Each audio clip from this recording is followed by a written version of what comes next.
Selamat petang saudara-saudari di dalam Tuhan. Sebelum kebaktian dimulai, untuk yang membawa handphone silakan dimatikan dahulu ataupun di silent agar tidak mengganggu jalannya kebaktian kita. Terima kasih. Mari kita memulai kebaktian kita dengan menyanyikan pujian Tuhan berada di bait sucinya.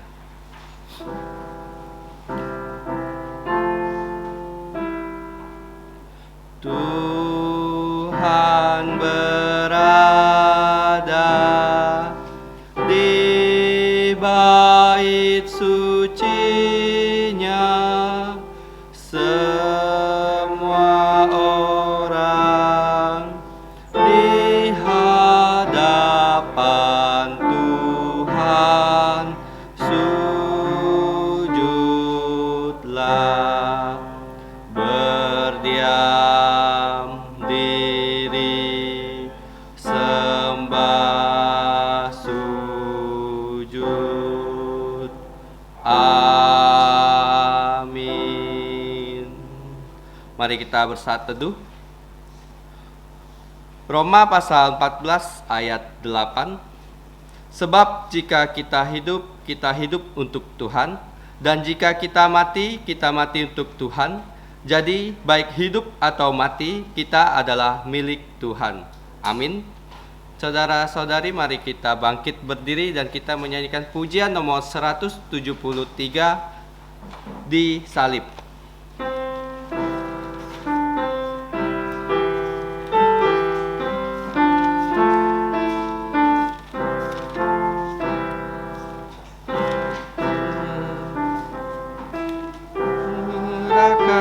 Mati menggantiku, menahan sakit derita untuk selamatkanku. Di salibku melihat terang Tuhan, beban berat dosaku lepaslah. Di salib Tuhan ku dapat melihat, kini jantungku pun senanglah. Karena dosa manusia, Dia telah disalibkan.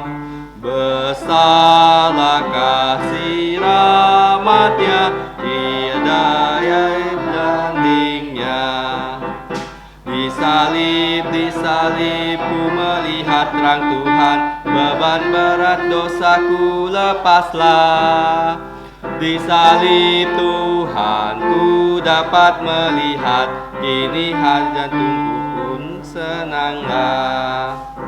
Sewaktu Kristus Tuhanku mati disalibkan, dan reduplah sang surya, bumi pun gelaplah. Di salib ku melihat terang Tuhan, beban berat dosaku lepaslah. Di salib Tuhan ku dapat melihat, kini jantungku senanglah. Tak dapat balas kasih-Nya dengan air mataku, hanya korbankan jiwaku untuk balas kasih-Nya. Di salib ku melihat terang Tuhan, beban berat dosaku lepaslah. Di salib Tuhan ku dapat melihat, kini jantungku pun senanglah. Mari kita berdoa. Allah Bapa kami di sorga, kami datang ke tahta-Mu yang kudus sekaligus tahta anugerah pengampunan dosa melalui Putra Tunggal-Mu Tuhan kami Yesus Kristus. Kami berterima kasih karena Engkau memberi kami kesempatan untuk berkebaktian pada hari ini. Kami mohon belas kasihan-Mu mengampuni dosa-dosa kami, sehingga kami dilayakkan datang ke hadirat-Mu yang kudus. Mohon Roh-Mu menyertai kami, sehingga kami dapat menyembah Engkau sesuai dengan kebenaran firman-Mu, supaya setiap acara kebaktian ini berkenan kepadamu hanya untuk memuliakan Engkau dan Putramu dan Roh-Mu yang kudus. Dengarkanlah doa kami yang kami ucapkan dengan rasa terima kasih di dalam nama Tuhan Yesus yang telah mengajarkan kami doa Bapa kami. Bersama-sama mari kita berdoa. Bapa kami yang di sorga, dikuduskanlah namamu, datanglah kerajaanmu, jadilah kehendakmu di bumi seperti di sorga. Berikanlah kami pada hari ini makanan harian kami, dan ampunilah kami akan kesalahan kami, seperti kami juga mengampuni orang yang bersalah kepada kami. Dan janganlah membawa kami ke dalam pencobaan, tetapi lepaskanlah kami dari yang jahat, karena Engkaulah yang punya kerajaan dan kuasa dan kemuliaan sampai selama-lamanya. Amin. Gloria Patria. Hormat diberi untuk Bapa, Putra, dan Roh Kudus, dari mula sampai sekarang dan seterusnya, termulia. Amin. Amin. Silakan duduk. Saudara-saudari, mari kita membuka Alkitab kita yang diambil dari Roma pasal 14 ayat 1 sampai 12. Roma pasal 14 ayat 1 sampai 12. Kita akan membaca ayat ini secara bertanggapan. 2 ayat terakhir kita akan baca bersama-sama. Roma pasal 14 ayat 1 sampai 12.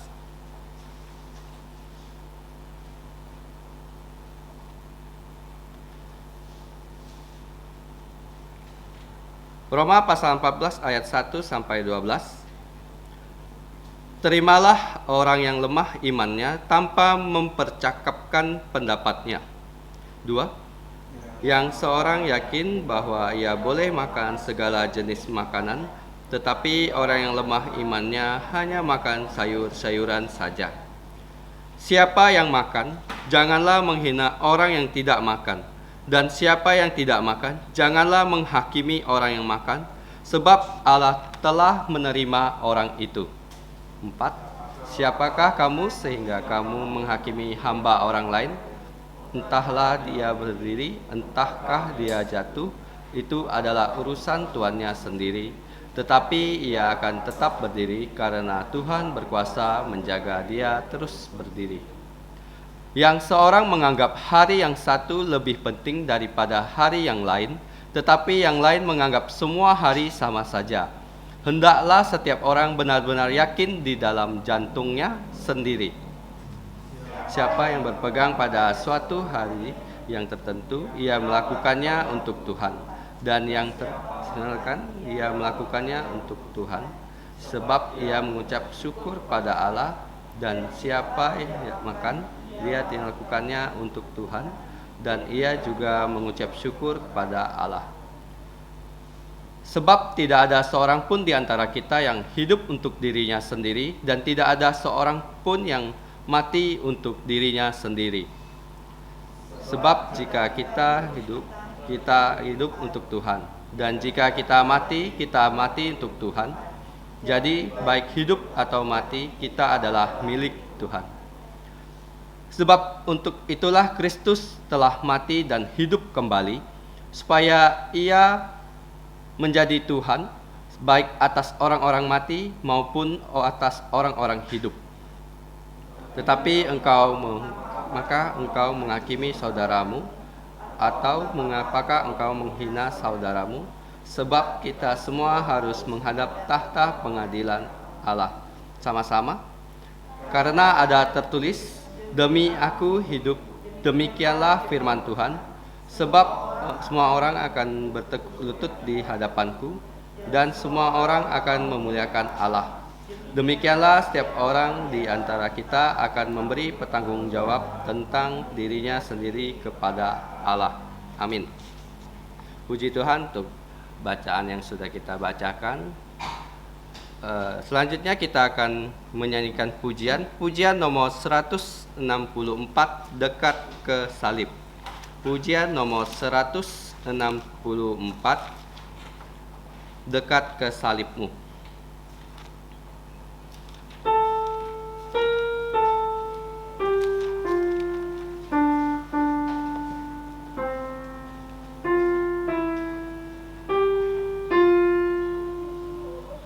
Bawalah aku, Yesus, dekat ke salib-Mu. Air hidup curahkanlah, segarkan jiwaku.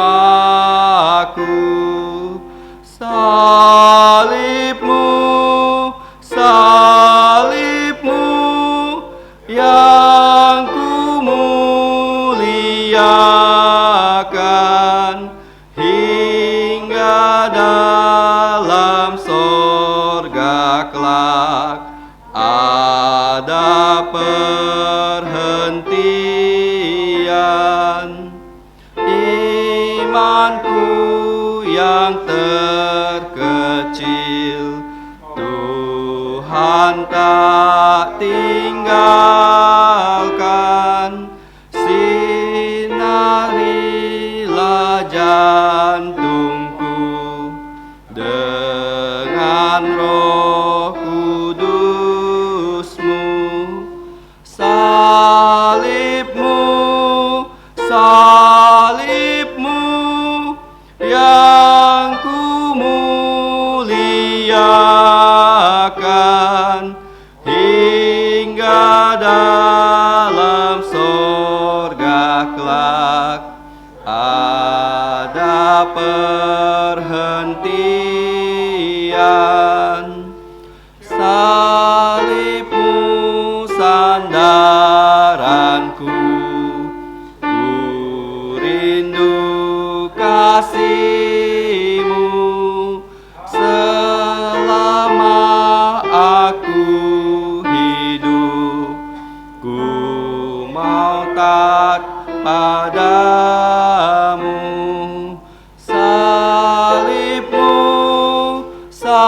Salib-Mu yang kumuliakan, hingga dalam sorga kelak ada perhentian.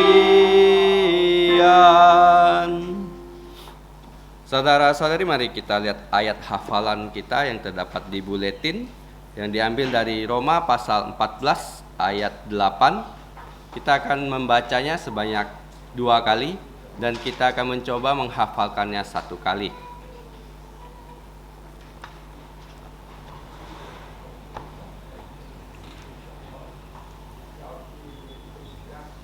Mari kita baca bersama-sama. 1, 2, 3. Roma pasal 14 ayat 8. Sebab jika kita hidup untuk Tuhan, dan jika kita mati untuk Tuhan. Jadi baik hidup atau mati, kita adalah milik Tuhan. Sekali lagi kita baca bersama-sama. 3, 2, 1. Roma pasal 14 ayat 8. Sebab jika kita hidup untuk Tuhan, dan jika kita mati untuk Tuhan. Dan baik hidup atau mati, kita adalah milik Tuhan. Saya akan memberi waktu untuk kita semua mencoba menghafalkannya.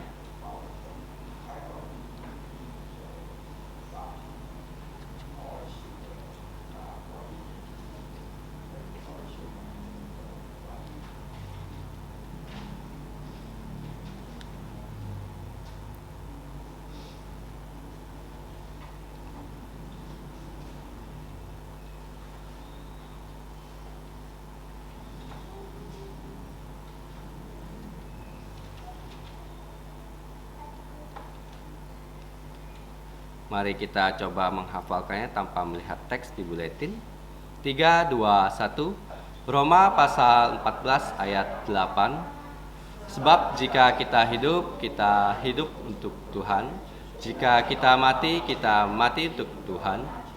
Jadi baik hidup ataupun mati, kita adalah milik Tuhan.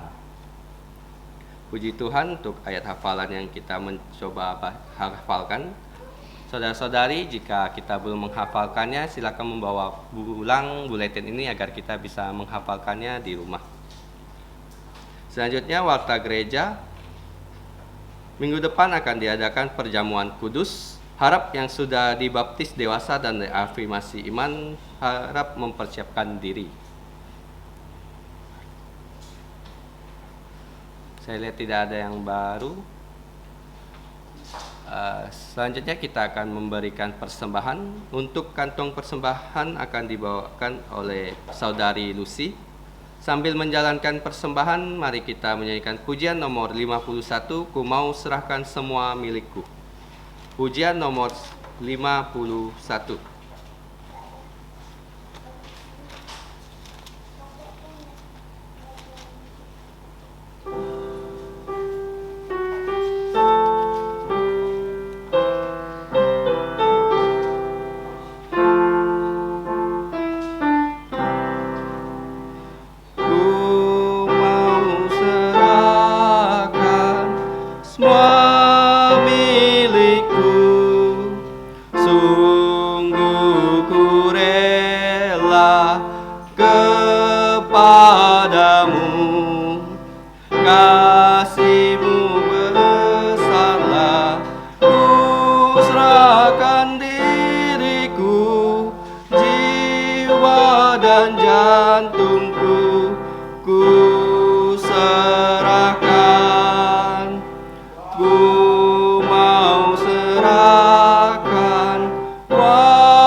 Saudara-saudari, mari kita bangkit berdiri dan menyanyikan doksologi.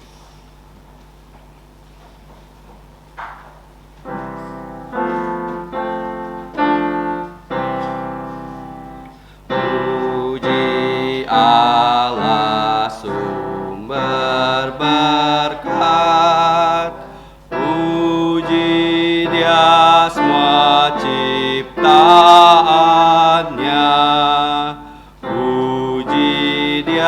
para malaikat, Bapa, Putra, dan Roh Kudus. Amin. Mari kita berdoa. Bapa kami di sorga, kami menyerahkan persembahan kami, kiranya Engkau berkenan menerimanya. Pakailah persembahan ini untuk kemuliaan nama-Mu dalam pelayanan dan perluasan kerajaan-Mu di muka bumi. Berkatilah saudara-saudari yang telah membawa persembahan ini, khususnya anak-anak-Mu yang uangnya berasal dari orang tua mereka. Supaya semua keluarga kami dapat percaya Tuhan Yesus dan diselamatkan. Ajarlah kami melayani Engkau sebagai korban hidup yang memuliakan nama-Mu. Demikianlah kami berdoa dan berterima kasih di dalam nama Tuhan Yesus. Amin. Silakan duduk. Untuk anak-anak silakan ke tempat sekolah minggu.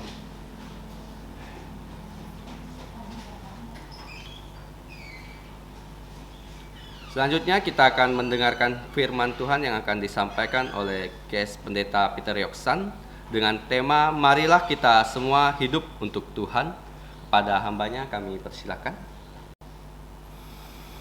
Saudara-saudari di dalam Kristus yang saya kasihi, selamat malam. Mari kita membaca ulang Roma 14 ayat 7 8 dan 9. Sudah tercantum di selebaran yang sudah dibagikan tadi.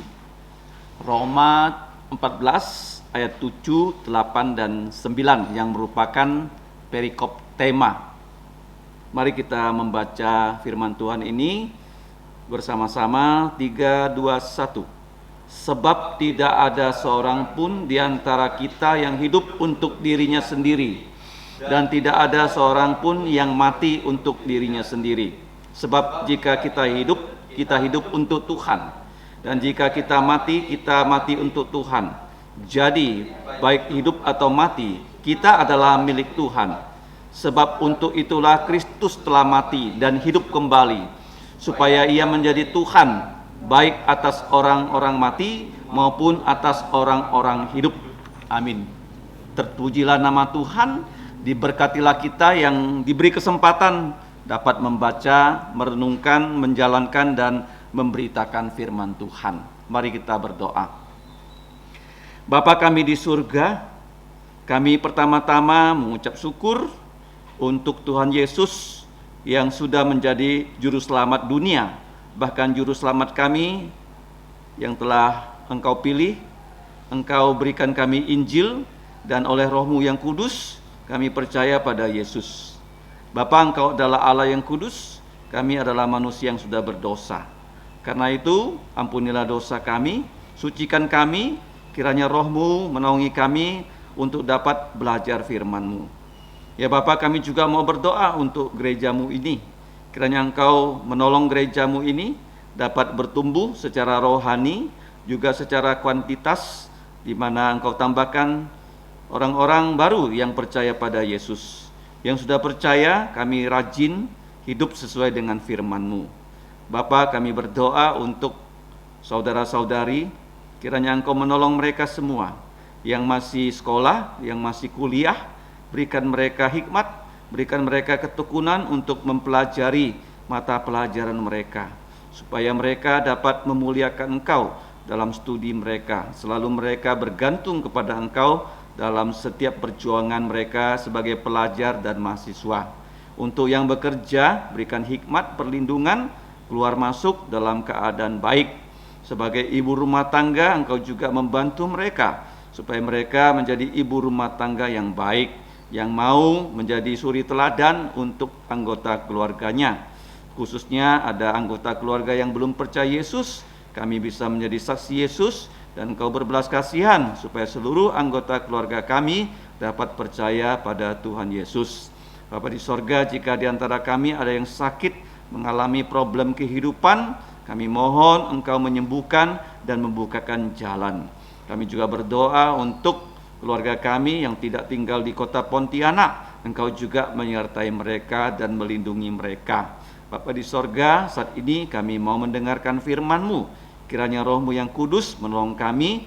Kiranya kami bukan hanya menjadi pelajar firman, tetapi kami mau menjadi pelaku dan pewarta firman untuk kemuliaan nama-Mu saja. Demikianlah doa kami Bapa, dalam nama Tuhan Yesus kami berdoa dan mengucap syukur. Amin. Nah, sudah disebut ya bahwa Roma itu surat yang ditulis oleh Rasul Paulus kepada gereja di Roma. Nah, gereja di Roma bukan hanya satu gereja. Pada zaman para rasul, gereja-gereja itu ada di rumah-rumah dari orang percaya. Itu nanti dapat kita lihat di pasal yang ke-16. Nah, pernah dikatakan bahwa Rasul Paulus sebenarnya dia belum pernah ke Roma, tetapi dia mengenal banyak orang di Roma. Itu luar biasa sekali. Nah, akhirnya bagaimana dia bisa sampai ke Roma? Dia ingin sekali ke Roma untuk mengabarkan Injil dan untuk membagikan, yaitu berkat-berkat rohani yang Tuhan Yesus sudah berikan kepada dia. Jadi dia menulis surat kepada gereja-gereja di Roma sebelum dia pernah menginjakkan kaki di kota Roma. Nah, Roma adalah dikatakan sebagai pusat dunia pada saat itu, ujung bumi. Ya, di mana ada pepatah mengatakan setiap jalan menuju ke Roma. Karena Roma itu terkenal sekali dalam dua hal. Yang pertama, dia itu negara yang mengandalkan hukum. Karena dia mengandalkan hukum, maka hukumannya itu begitu berat dan begitu sadis. Barang siapa yang berani memberontak, itu harus disalibkan. Makanya Yesus itu lahir di zaman Roma supaya dia bisa mati di atas kayu salib sebagai kutukan yang paling puncak, supaya dia menggantikan kita di kutuk paling puncak sehingga kita tidak lagi dilempar ke dalam neraka. Jadi Paulus menulis surat kepada gereja-gereja di Roma, bukan hanya satu gereja, dia sudah menguraikan begitu panjang lebar tentang ajaran-ajaran kekristenan dari pasal 1 sampai pasal 11. Ingat baik-baik ya. Nah, kalau kita lihat di pasal 11 di ayat yang terakhir, itu merupakan ayat yang ada kaitannya dengan bacaan kita pada malam hari ini. Mari kita buka dalam Roma 11 ayat yang terakhir. Sebab segala sesuatu adalah berasal, bersumber dari Dia, Allah kita Tritunggal, Bapa, Putra, dan Roh Kudus, dan oleh Dia, dan kepada Dia. Untuk Dia sajalah kemuliaan sampai selama-lamanya. Jadi inilah yang menjadi dasar kita membahas perikop kita pada malam hari ini dengan judul, marilah kita semua bersatu padu hidup untuk memuliakan Tuhan. Nah, sebelum saya menguraikan firman Tuhan ini, saya akan menyaksikan sebuah hal yang terjadi di pabrik. Pabrik yang besar, dia pasti punya pembangkit tenaga listrik tersendiri. Dia tidak akan menggunakan 100% listrik dari PLN. Nah, untuk pabrik yang besar, mereka menggunakan banyak yang namanya generator listrik. Bukan hanya satu, tapi banyak unit. Seandainya di sini PLN-nya alirannya putus, kita punya satu mesin genset bisa mencukupi seluruh keperluan di rumah ini. Jadi satu mesin tidak ada masalah. Tetapi pabrik yang besar, dia memiliki banyak mesin. Jadi mesin A keluar arus listrik, mesin B keluar arus, mesin C keluar arus. Nah, bagaimana arus-arus dari semua mesin itu harus didistribusikan di seluruh pabrik untuk dipakai. Jadi dia punya satu panel yang dinamakan sinkronisasi. Panel apa? Sinkronisasi. Supaya listrik yang disalurkan ke semua tempat itu mempunyai kualitas yang sama. Nah, ini juga menjadi masalah di dalam gereja. Gereja kita adalah gereja yang unik. Karena gereja kita berbahasa Tionghoa dan juga berbahasa Indonesia. Paham ya? Dan di zaman Rasul Paulus, gereja itu terdiri dari orang-orang Yahudi seperti Rasul Paulus. Tetapi banyak pengikutnya, pembantunya itu yang bukan murni orang Yahudi. Seperti Dr. Lukas, dia orang kulit putih. Nah, apa bedanya orang Yahudi dengan bukan Yahudi? Satu saja. Orang Yahudi pasti disunat pada hari ke-8. Tuhan perintahkan Abraham. Keturunanmu, baik kamu sendiri yang punya anak Ishak dan seluruh budakmu yang lahir di rumah kamu, pada hari ke-8 haruslah disunat. Di dunia ini yang lazim menyunatkan orang adalah orang Arab. Tapi usianya akil balik seperti Ismail. Nah, kalau orang Yahudi hari ke-8, orang nggak ngerti kenapa harus hari ke-8. Pernah sering dijelaskan itu karena darah manusia pada hari ke-8 sudah dapat menggumpal seperti darah orang dewasa. Jadi kalau disunat pada hari ke-8 aman seperti Tuhan Yesus. Nah, orang yang tidak bersunat itu adalah orang-orang yang banyak percaya pada Yesus pada zaman itu. Termasuk siapa di situ? Lukas tidak bersunat. Titus tidak bersunat. Nah, kalau Timotius, mamanya Yahudi, bapaknya Yunani, bule. Jadi dia harus disunat. Nah, itu yang menjadi masalah di gereja di zaman itu. Nah, kalau kita lihat poin yang pertama di ayat 1 dan 2, saya beri subjudul semua orang Kristen harus saling menerima. Terimalah orang yang lemah imannya tanpa mempercakapkan pendapatnya.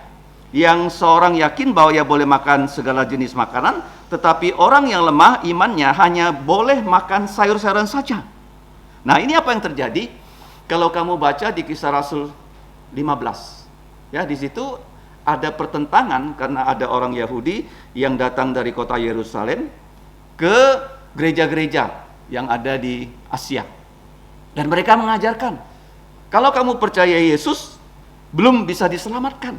Kamu harus menjalankan adat istiadat orang Yahudi, baru bisa diselamatkan. Ini seperti gereja Roma Katolik. Ya, iman saja tidak bisa menyelamatkan, harus iman plus sakramen, baru bisa selamat. Kalau kita tidak, ya, iman, percaya, langsung selamat, tapi kita harus menjalankan perintah Tuhan. Ada 2 sakramen yang di gereja kita dijalankan, yaitu baptisan dan perjamuan kudus.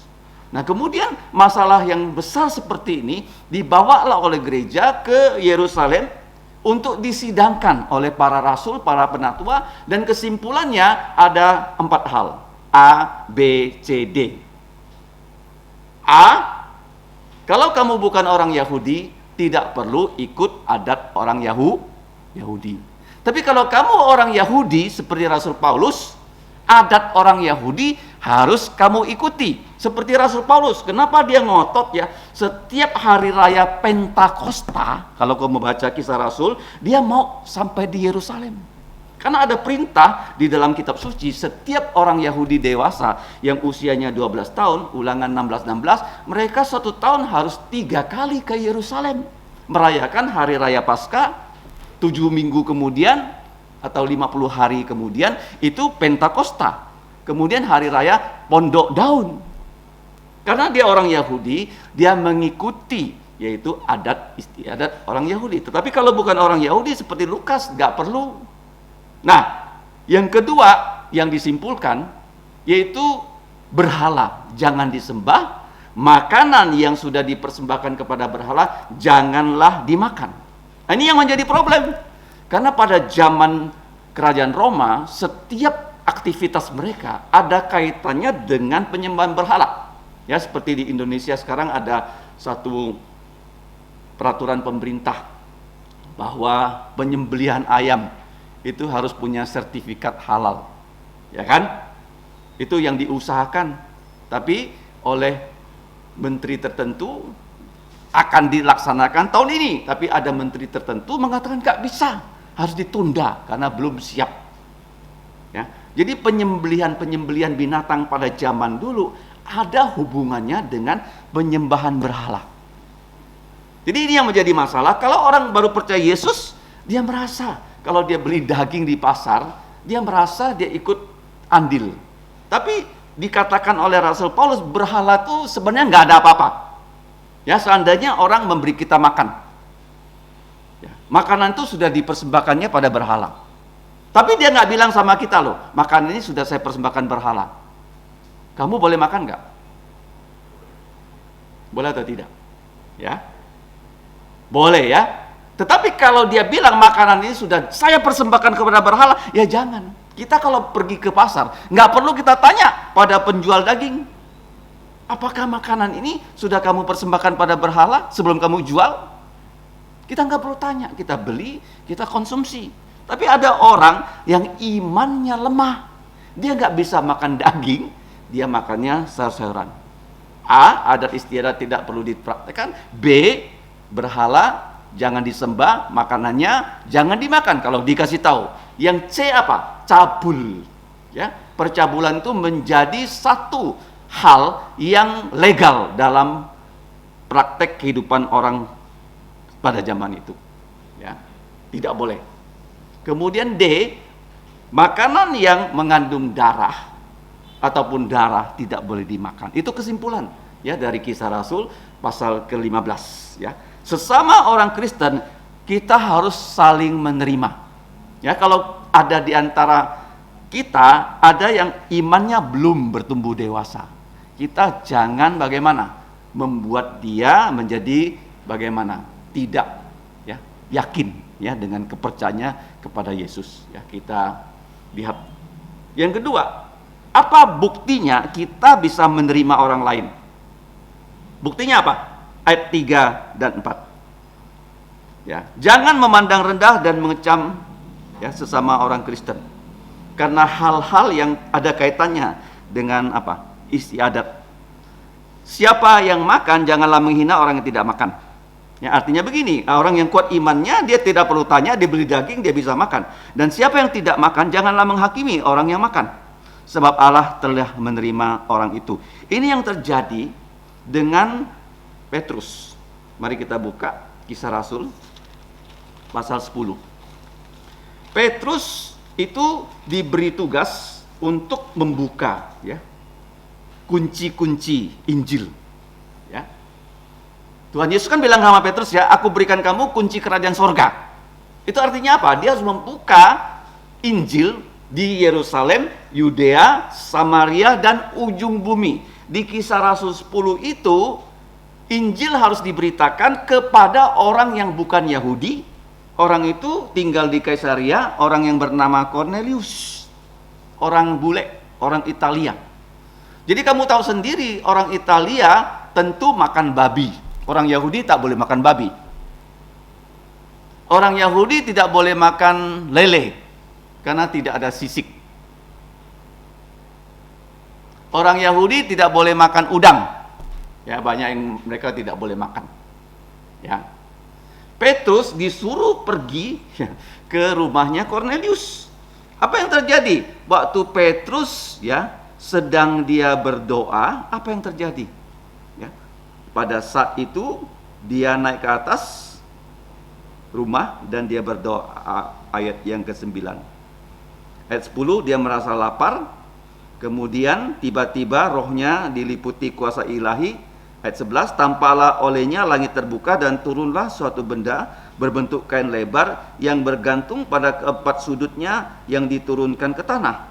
Di dalamnya terdapat berbagai jenis binatang berkaki 4, binatang menjalar dan burung. Terus ada perintah dari sorga, bangunlah hai Petrus, sembelihlah dan makanlah. Tetapi Petrus menjawab, tidak Tuhan, tidak, sebab aku belum pernah makan sesuatu yang kotor. Yang apa? Kotor. Ya, tidak ada istilah haram ya. Kenapa tidak boleh dimakan? Karena kotor. Ya, zaman itu kenapa tidak boleh makan babi? Karena babi itu berkeliaran di tanah. Babi itu makan dari makanan yang ada di atas tanah, dan babi itu banyak cacing. Kalau makan babi pasti kena cacing. Kalau sekarang kan beda ya, babi sudah diternak dalam lingkungan yang bersih. Tidak lagi berbahaya membawa apa? Penyakit cacing. Terus Petrus disuruh makan, disuruh sembelih. Dia bilang saya belum pernah. Tapi akhirnya dia tahu itu adalah perintah dari Allah untuk dia bisa masuk ke rumah Cornelius. Jadi Petrus itu waktu dia masuk ke rumah Cornelius, dia tidak sendiri loh. Dia membawa banyak orang. Sehingga waktu dia sampai di rumah Cornelius, dia memberitakan Injil kepada Cornelius, dan seluruh keluarga Cornelius itu percaya Yesus. Dan mereka setelah dibaptis, dipenuhi Roh Kudus, bisa berbahasa lidah, bahasa asing tanpa perlu belajar. Kemungkinan ya Cornelius itu bisa langsung bahasa Ibrani, berbicara kepada Petrus yang bahasanya bahasa Ibrani.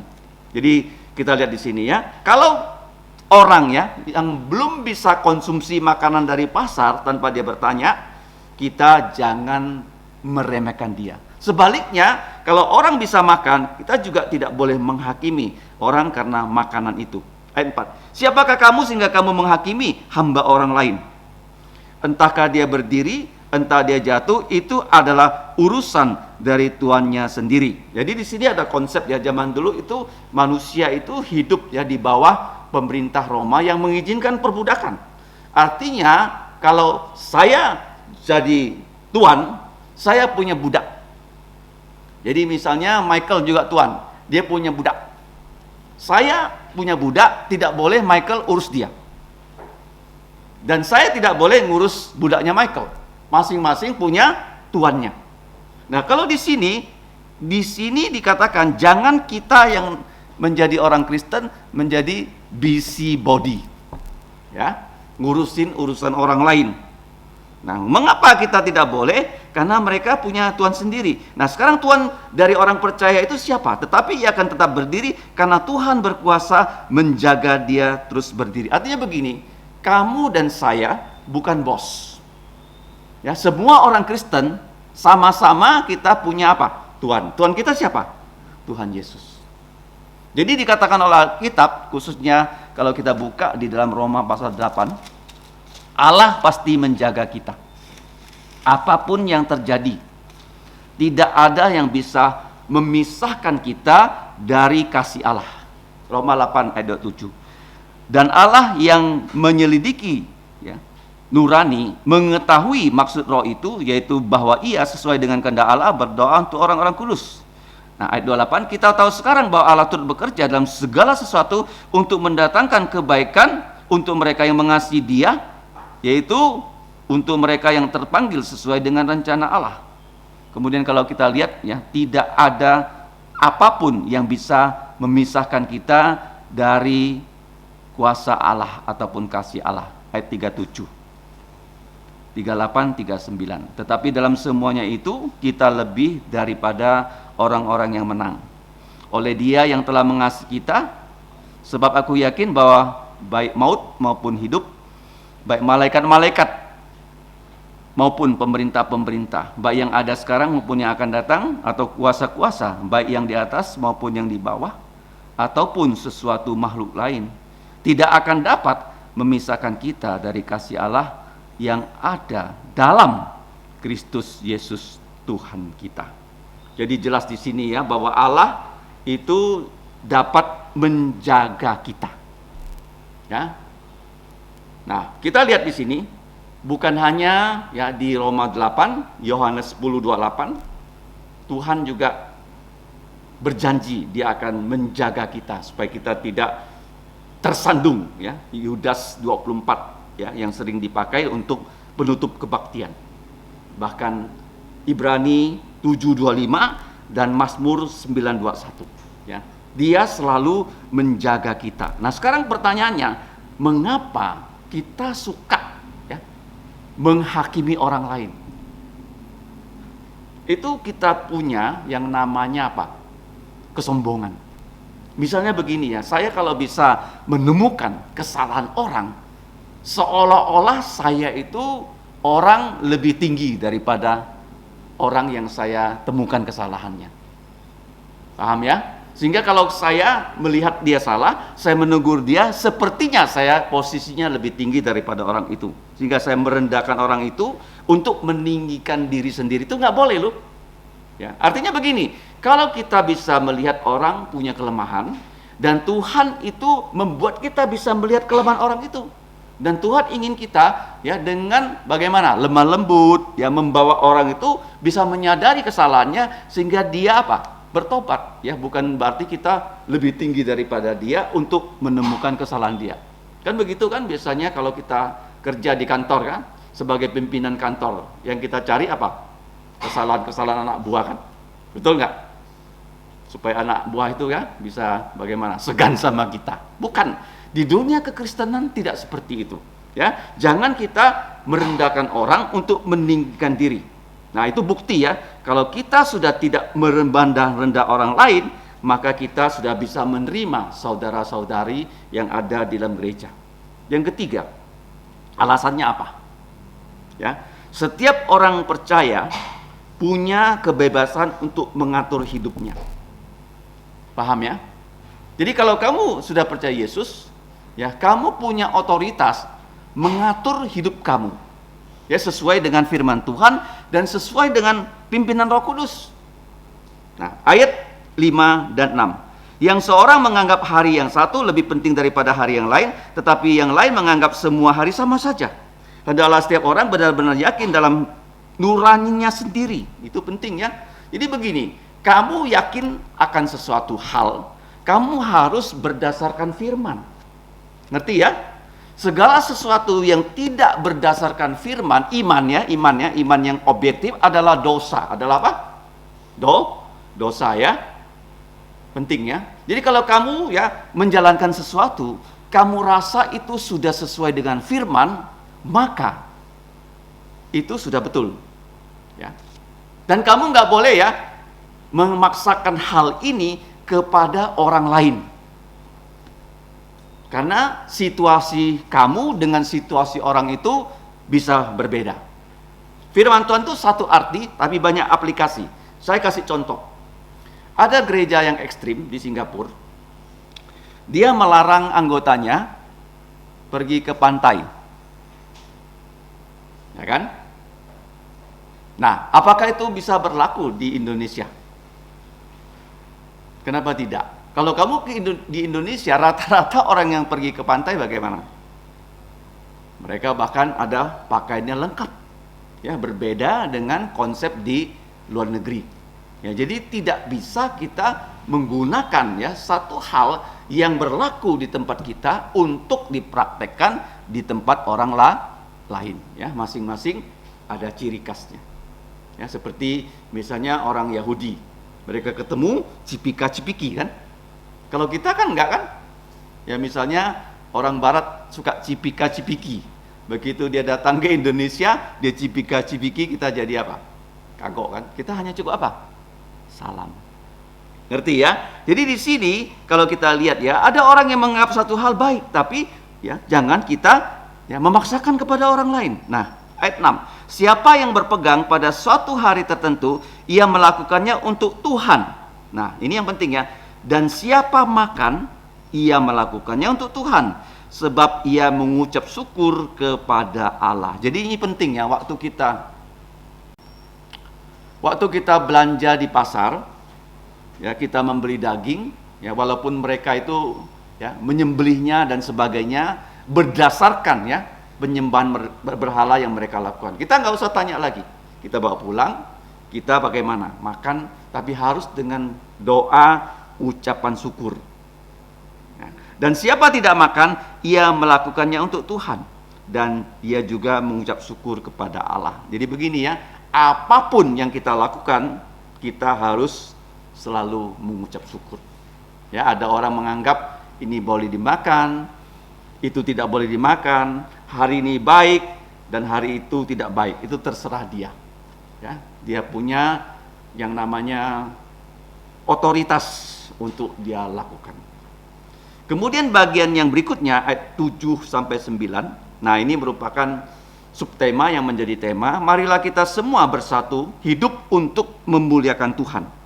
Nah, di sini ada kata-kata sebab tidak ada seorang pun di antara kita yang hidup untuk diri kita sendiri, dan tidak ada seorang pun yang mati untuk diri kita sendiri. Artinya begini, ya setelah kita percaya Yesus seperti yang dikatakannya di ayat selanjutnya, sebab untuk itulah Kristus sudah mati dan hidup kembali, ya supaya ia menjadi Tuhan baik untuk orang-orang yang mati maupun orang-orang yang hidup. Nah, ini adalah Injil ya yang dicantumkan di ayat 7, 8 dan 9. Kemudian hafalan kita, sebab jika kita hidup ya, kita hidup untuk Tuhan. Artinya begini, kalau sekarang kita masih diizinkan hidup ya, kita hidup untuk siapa? Untuk Tuhan. Dan jika kita mati, kita juga mati untuk Tuhan. Jadi kalau kita lihat di sini, ini ada kaitannya dengan ayat yang terkenal sekali di 1 Korintus ya, pasal yang ke-10. Mari kita buka ayat 31. Ini pentingnya, apapun yang kita lakukan ya, kita melakukannya untuk Tuhan, untuk memuliakan nama Tuhan. Kita baca ayat 31. 10:31 1 Korintus ya. 3:21. Aku menjawab, jika engkau makan atau jika engkau minum atau jika engkau melakukan sesuatu yang lain, lakukanlah semuanya itu untuk kemuliaan Allah. Ini penting ya, dalam istilah teologianya itu adalah soli deo gloria. Seperti Roma pasal 11 ayat 36. Segala sesuatu untuk memuliakan Tuhan. Masih ingat ya, di zaman reformasi ada semboyan sola, sola, sola. Sola pertama apa? sola gratia, hanya karena anugerah kita selamat. Yang kedua, sola fide, hanya karena iman, percaya kita diselamatkan. Gak perlu yang lain loh. Begitu kamu percaya Yesus, kamu diselamatkan.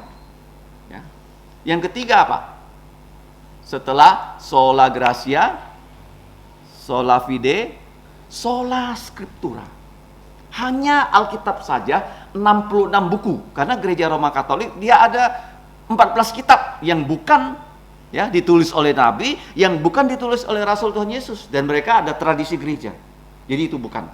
Ya, pertama apa? Sola gratia, hanya anugerah. Sola fide, hanya karena iman. Yang ketiga, sola scriptura, hanya Alkitab saja. Kejadian sampai Wahyu. Kejadian sampai Malaki, Matius sampai Wahyu. Yang keempat apa? Solus Christus. Solus Kristus. Hanya Kristus saja. Kristus sudah menyelamatkan kita. Dia bilang sudah selesai. Jadi kalau kita percaya Kristus, kita selamat. Ya, kalau Roma Katolik enggak, kamu percaya Yesus, oh kamu harus bergabung dengan gereja Roma Katolik, melakukan sakramen ini, sakramen itu, sakramen, dan semoga mudah-mudahan kamu selamat. Ya, iman plus. Yang terakhir, soli deo gloria. Segala kemuliaan hanya untuk Allah saja. Itu maksudnya apa? Jadi di zaman reformasi itu banyak pengarang, khususnya pengarang lagu. Ya, kalau kamu melihat lagu, ya, yang ditulis oleh Johannes Friedrich Händel. Ya, mari kita buka lagunya, lagu Natal. Apa lagunya? Masih ingat enggak? Do si la so fa mi re do. Sola la si do. Apa lagunya? Dunia gemar dan soraklah. Siapa yang nulis? Johannes Friedrich Händel. Ya, ini nomor 88. Ya, nomor berapa? 88. Nah, kalau kita lihat notnya itu dari atas ya, kamu lihat ya.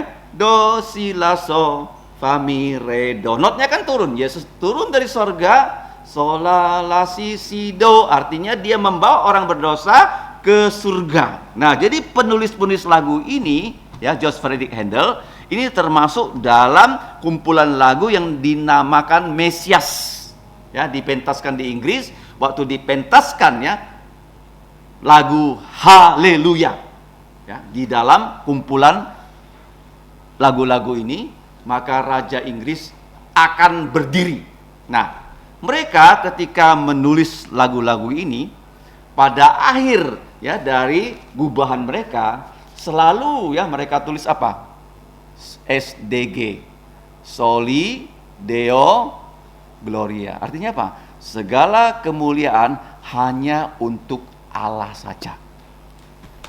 Penting ya? Nah, jadi kalau kita lihat ya di sini bahwa apapun yang kita lakukan, kita harus memuliakan Tuhan. Roma 11 ayat 36, 1 Korintus 10 ayat keberapa? 31. Ya, ini ajakan untuk kita semua. Marilah kita semua bersatu padu hidup untuk memuliakan Tuhan. Nah, bagaimana kita bisa memuliakan Tuhan?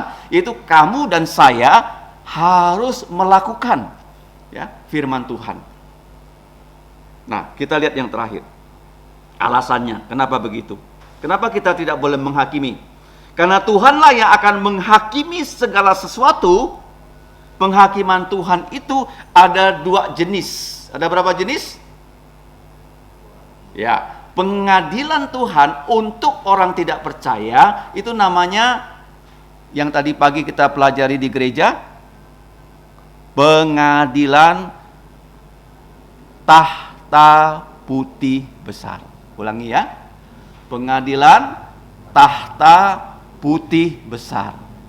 Apa itu tahta? Tahu nggak tahta? Apa tahta? Sering dengar tahta kan? Apa? Kuasa, tempat duduk. Ya, kamu lihat ya hakim MK ya, waktu mereka masuk semua berdiri kan? Setelah itu hakim duduk, baru orang duduk. Tahta itu kursi. Ya, duduk. Kenapa duduk? Yesus naik ke sorga, duduk di sebelah kanan Allah. Kenapa dia duduk? Karena kerjanya udah selesai ya Pak? Kerja sudah selesai. Nah, tahta putih, kenapa putih? Suci. Apa suci? Tak ada dosa, tidak ada salah. Kalau besar, semua dihakimi. Iblis, pengikut iblis, orang mati, orang hidup, orang kecil, orang besar, laki, perempuan, semua dihakimi. Dan dibuka 3 buku. Apa 3 buku untuk orang tidak percaya? Buku yang mencatat semua pikiran kita. Ya, yang kedua, buku yang mencatat semua kata-kata kita. Yang ketiga, buku yang mencatat semua perbuatan kita. Gak bisa lari. Kalau sekarang kenapa orang tidak bisa menemukan ya kesalahan orang untuk dihukum? Seperti sekarang kasus yang berat kan, yaitu yang difilmkan yang namanya Vina ya. Ya kan? Baru ditangkap 1 orang, dikatakan inilah orang yang menjadi otak. Dia membantah. Dia mengatakan waktu itu terjadi saya tidak ada di Cirebon, saya adanya di Bandung. Orang bisa ya menyangkal. Nggak ada penjahat yang ditangkap, ya Pak, saya yang melakukannya. Nah, kalau gitu gampang, hakim tinggal apa? Tinggal ketok palu. Tapi kalau Tuhan, pengadilannya nggak bisa kita sembunyi. Ngerti ya? Nah, itu yang terjadi. Tetapi untuk orang percaya, kita tidak lagi diadili karena dosa kita.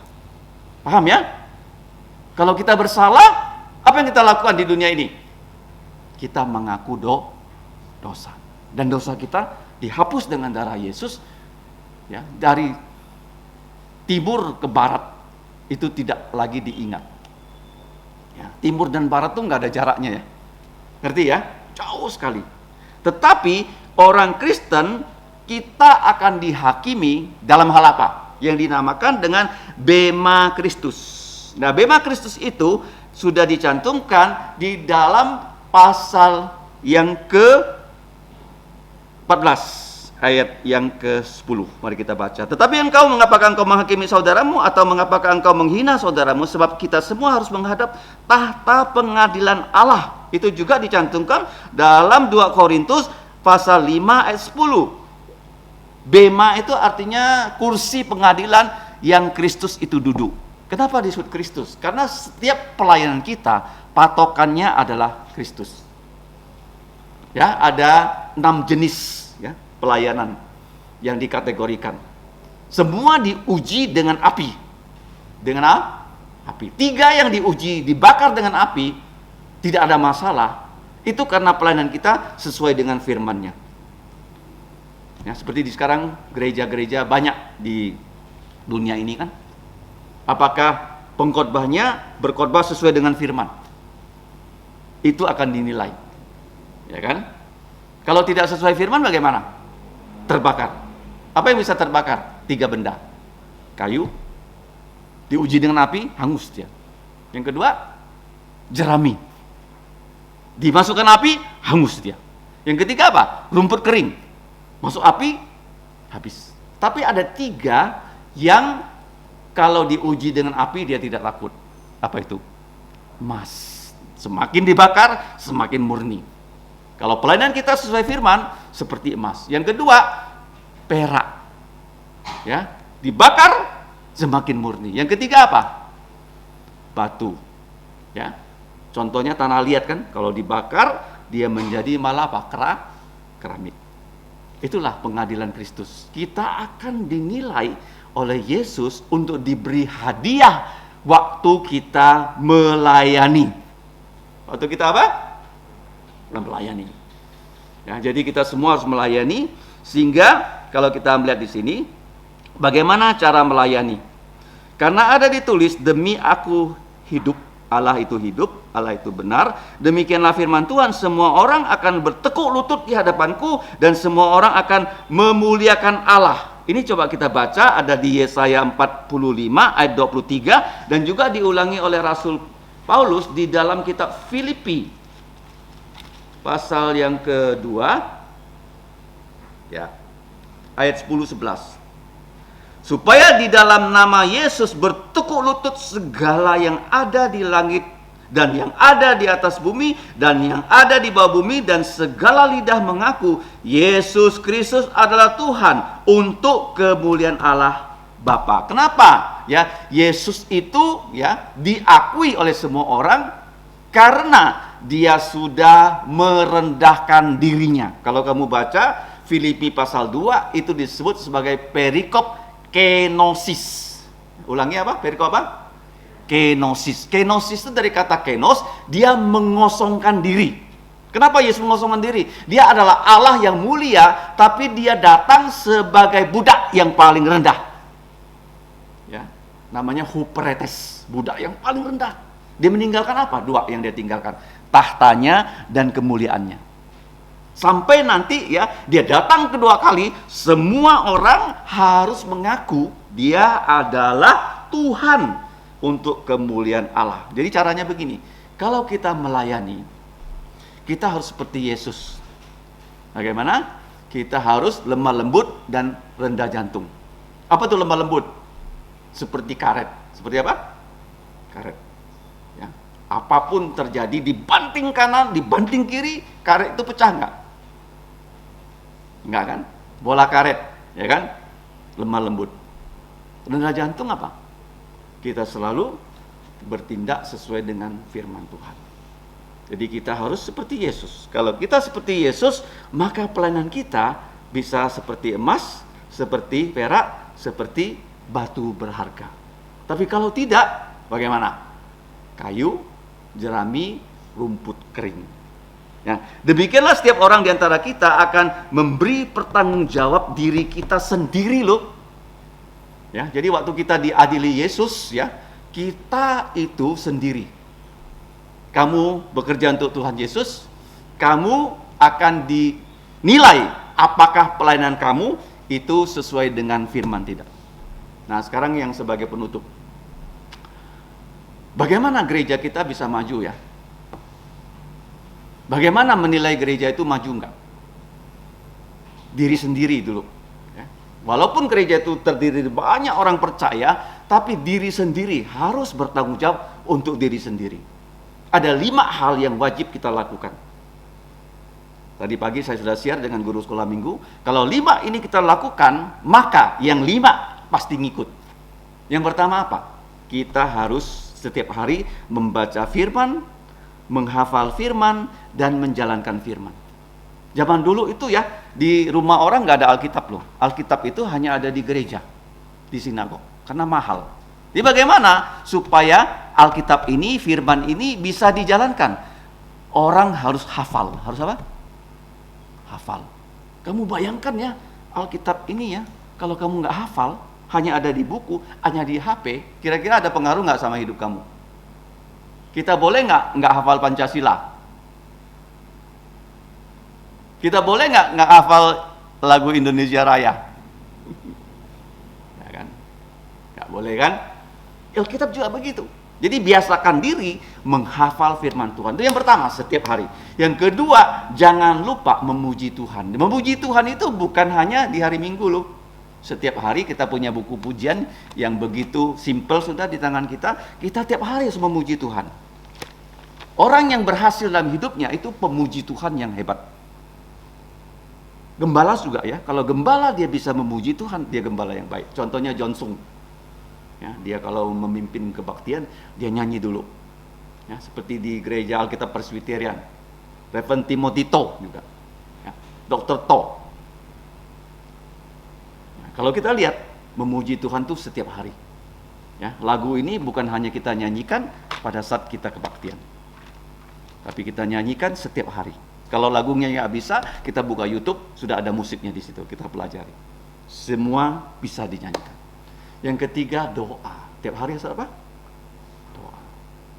Ya, doa untuk gereja, doa untuk negara, untuk keluarga. Kamu doa untuk diri sendiri. Termasuk puasa. Puasa tuh nggak gampang ya. Ya, kalau nggak mampu, mulai setengah hari dulu. Mulai apa?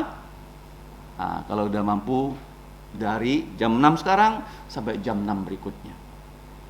Kemudian setelah itu apa? Kebaktian. Jangan sampai absen. Yang kelima apa? Kebaktian doa. Kalau 5 ini kita jalankan dengan konsisten, maka apa hasilnya? Kita bisa melayani, kita bisa memberitakan Injil. Kalau Injil diberitakan, gereja rumah bisa didirikan. Yang kesembilan, sekolah Alkitab bisa didirikan. Yang terakhir, sekolah Kristen bisa kita dirikan, termasuk panti asuhan. Ya, kalau kamu jalankan ini apa? 5. Dengan setia. Apa saja? Firman Tuhan ada di otak, ada di jantung. Seperti ayah saya, 96 tahun. Dia masih mau menghafal firman loh. Yang kedua, memuji Tuhan. Yang ketiga, doa. Tiap hari harus doa.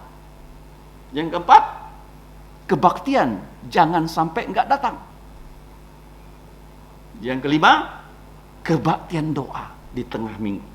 Setelah ini kita semua lakukan, nah Tuhan akan kasih kamu pelayanan. Kamu akan dilatih mengabarkan Injil. Setelah Injil dikabarkan, gereja rumah bisa berdiri, sekolah kita berdiri. Dan terakhir, sekolah Kristen bisa menunjang ya, kemajuan dari gerejanya. Jadi hari ini kita sudah belajar 5 hal. Yang pertama, terimalah semua orang Kristen yang sudah percaya Yesus. Ya, jangan jadi polisi di gereja. Ya, menangkap orang yang salah. Jangan ya. Yang kedua, caranya apa? Kita harus bagaimana? Membuktikan diri bahwa semua orang Kristen itu dia adalah miliknya Yesus. Ya, bukan lagi kita jadi bos di gereja, nggak ada. Yang ketiga, karena apa? Setiap orang percaya dia punya otoritas sendiri untuk mengatur hidupnya. Ya, kita nggak boleh yang namanya menjadi apa? Orang yang busybody, ya bahasa Inggrisnya. Kalau Indonesia bilang apa? Usil. Jadi jangan orang yang jadi usil atau bosi, ya. Nah, bosi ya, suka jadi bos padahal bukan bos. Yang keempat apa? Kalau kita lihat di sini bahwa kita diajak ya bisa bersama-sama memuliakan Tuhan. Ya, kenapa begitu? Karena kita hidup hanya untuk memuliakan Tuhan. Dalam kitab 1 Korintus 10 ayat 31, Roma 11 36. Yang terakhir, kita punya penghakiman. Tidak lagi dihakimi karena kita berdosa. Bukan, kita akan dihakimi bagaimana pelayanan kita sesuai dengan firman Tuhan, tidak. Yaitu di bema Kristus. Bagaimana penghakiman itu bisa kita lakukan? Ya, kita ikuti dengan baik. Kita harus seperti Kristus, mengosongkan diri. Jadi apa? Lemah lembut dan rendah jantung. Dan jantung itu artinya seluruh pikiran kita dan seluruh niat kita adalah firman-Nya semata-mata untuk memuliakan Tuhan. Ya, dengan cara apa? Tiap hari baca firman, tiap hari memuji Tuhan, tiap hari berdoa, tiap minggu kebaktian, tiap hari Kamis kebaktian doa, nanti ditambahkan bisa melayani, bisa menginjili, gereja bisa berdiri, dan sekolah Alkitab berdiri, dan sekolah berdiri, bahkan panti asuhan. Kalau itu semua bergerak, itu seperti apa? Motor tuh gerakannya tuh roda belakang, betul nggak? Kalau ini gerak, ini ikut gerak. Kalau mobil bisa di depan, bisa di belakang. Ya, paham ya? Tapi ini 5 harus apa? Bergerak. Kalau enggak, gereja tidak akan maju. Kalau mau maju, itulah prinsip firman Tuhan. Kita harus sama-sama, ya. Nggak boleh hanya lakukan 1-2, tapi kelima-limanya. Mari kita berdoa. Bapa, kami bersyukur bahwa Engkau telah memberikan firman-Mu. Kiranya kami mengingat akan apa yang kami pelajari, yaitu mengikuti Kristus, karena kami akan dibandingkan apa yang kami layani di bumi ini seperti Yesus. Kalau tidak seperti Yesus, akan hangus. Tapi kalau seperti Yesus, akan Engkau beri hadiah lewat Tuhan Yesus. Tolonglah kami ya Bapa, ampuni dosa kami dalam nama Yesus. Amin.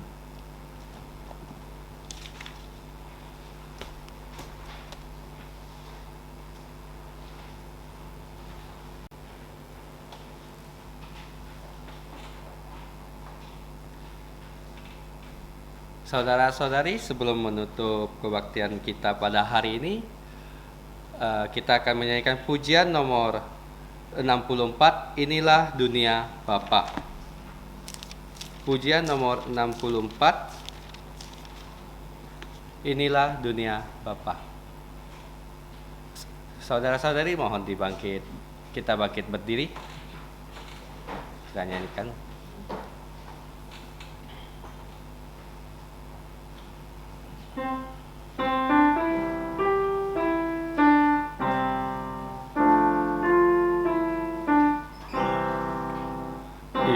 Ini dunia Bapa, anak dengarkanlah, langit bumi memuji Dia, bintang pun menggema. Ini dunia Bapa, jantungku tenanglah, pohon bunga langit dan laut nyatakan kuasanya. Ini dunia Bapa, burung menyanyilah, terang fajar mekar bunga nyatakan ciptanya. Ini dunia Bapa, kasih-Nya besarlah, dan semua yang bernapas nyatakan hadirnya. Ini dunia Bapa, selalu ku ingatlah, kuasa dosa tak berjaya, hanya di kuasa. Ini dunia Bapa, jantungku tak susahlah, umat semua memuji Dia, nyatakanlah tanya. Mohon kesediaan untuk Pendeta Eliakin Pang untuk menutup kebaktian.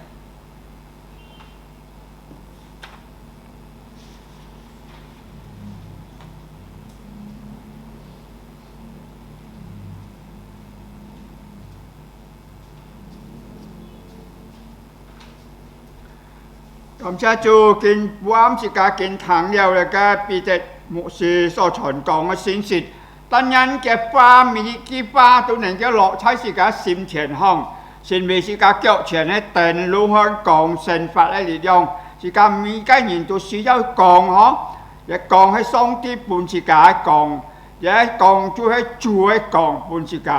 當然這個花能夠先為自己神法行嘅力量嚟。và lời dùng giao Chúa miệng sự cả ấy lời kết thúc kinh phụ âm ở chi phí sự cả chỉ nhận chăm sóc sự cả良sốอยู่新经里面受尽去祝福当然我主耶穌基督恩惠天父上帝慈愛聖靈的感通與交通常常與眾子眾門同在從今時一直到永永遠遠阿門阿門頌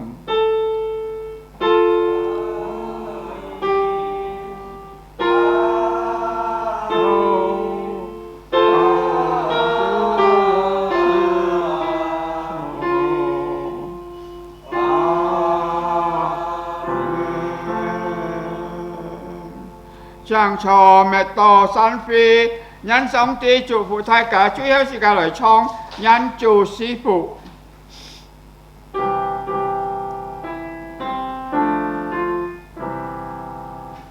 Tuhan memberkatimu